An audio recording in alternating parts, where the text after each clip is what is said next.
A can do a piece of work in 30 days while B can do it in 40 days. Find the time required to do it together.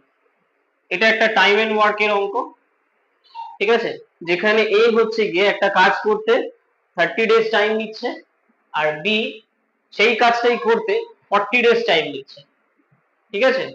তাহলে আমাকে করতে কি হবে বলেছে যে এখানে find the time required to do it together, যদি কাজটা তারা একসাথে করে তাহলে কতটা সময় লাগবে।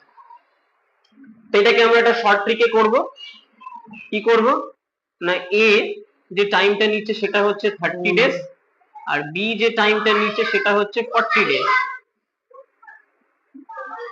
এদের এলসিএম যদি আমি নিই, এদের যদি এলসিএম নিই সেটা হবে 120 ডেজ, সেটা হচ্ছে আমার টোটাল ওয়ার্ক আমি ধরে নিচ্ছি।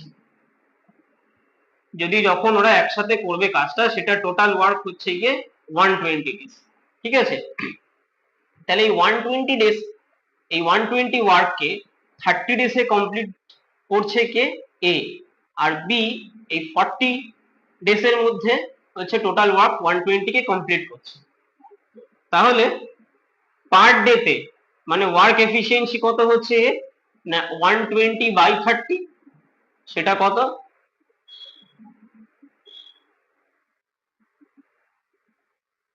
সেটা হচ্ছে কি 4 হচ্ছে কি ওয়ার্ক এফিসিয়েন্সি অফ এ। তাহলে বি এর ওয়ার্ক এফিসিয়েন্সি কত না 3, কারণ 120/40।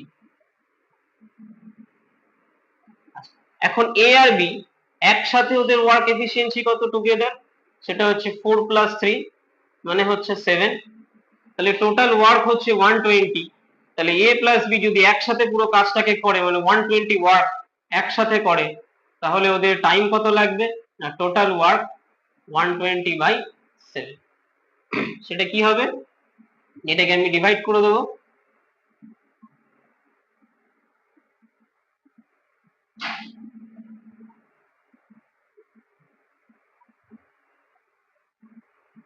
The 17 and 1/7 days will be required to complete the task when A and B will work together.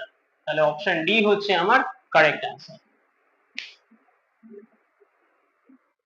অঙ্কটা বলেছে A and B can do together a piece of work in 15 days. B alone can do it in 20 days. A alone can do it in how many days? মানে জিজ্ঞেস করছে যে যদি এ আর B একটা যে কোনো কাজকে 15 দিনে করতে পারে যদি একসাথে করে, যদি বি একা করে তাহলে সেই কাজটা কি 20 দিনে করতে পারে। জানতে চেয়েছে এ যদি একা করতো কাজটা তাহলে সেটা কত দিনে শেষ হতো। তাহলে এ আর বি যদি একসাথে করে সেক্ষেত্রে কত বলেছে 15 ডেজ, আর বি একা করছে সেটা কততে না 20 ডেজ এর মধ্যে। তাহলে এদের এলসিএম টাই হয়ে যাবে কি আমার টোটাল ওয়ার্ক। তাহলে 15 আর 20 এর এলসিএম হচ্ছে 60, যেটা হচ্ছে আমার টোটাল ওয়ার্ক। তাহলে এ আর বি একসাথে 15 দিন সময় নিয়ে 60 ওয়ার্ক করছে। তাহলে এক এক দিনে এ আর বি একসাথে কত কাজ করছে না 60/15 মানে হচ্ছে 4। এটা হচ্ছে এ আর বি এর একসাথে ওয়ার্ক এফিসিয়েন্সি। আর বি এর ওয়ার্ক এফিসিয়েন্সি কত না 60/23।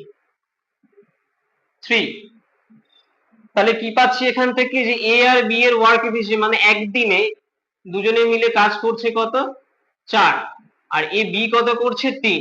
তার মানে দেখে বলতে পারছি যে এ যদি বি যদি 3 হয় তার মানে A1 এর একা একদিনের ওয়ার্ক এফিসিয়েন্সি হচ্ছে গিয়ে 1। তাহলে টোটাল ওয়ার্ক হচ্ছে 60। তার মানে এ কতদিন সময় নেবে 60 ওয়ার্ক কমপ্লিট করতে, 60/1 মানে 60 ডেজ। এটাই হচ্ছে অ্যান্সার।